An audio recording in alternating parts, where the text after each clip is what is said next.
I get tons of people wanting to do this, and here I am falling back in the water. My mask got flooded.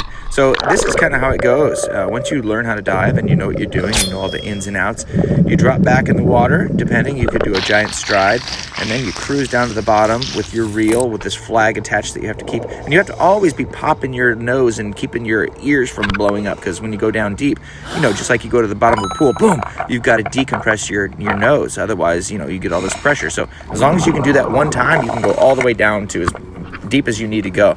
And this guy's a little boom. He's kind of figuring out what was going on. Boom. Missed. One more try. Okay, finally got it. Now this spear is super dull, so you'll see a bunch of times when I bounce it right off of a fish and it doesn't actually go in. Boom. So in order to get these invasive lionfish, wow, look at this stoning. One of these spear tips right where it needs to be. He went pale, just completely, boom, done. Give him a little kiss. Okay, in order to start hunting lionfish, you need to have really good buoyancy. So you need to have, your gear well balanced so you're not sinking too much or you're not floating too much. And then you can use your lungs as a secondary buoyancy compensation device. So you fill your lungs up kind of in between, so you're not floating up and floating down. Your lungs hold a lot of air. Boom, big guy underneath the ledge.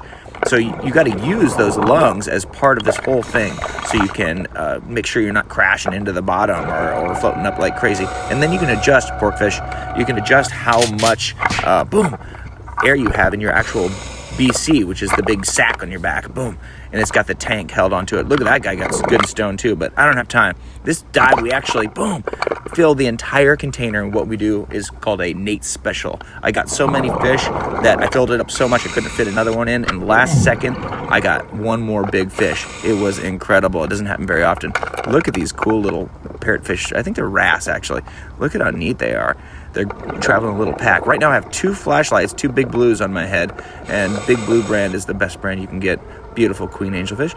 You can put that on your head and you can put 2 together and have more power, but I'm going to actually end up getting a big flashlight.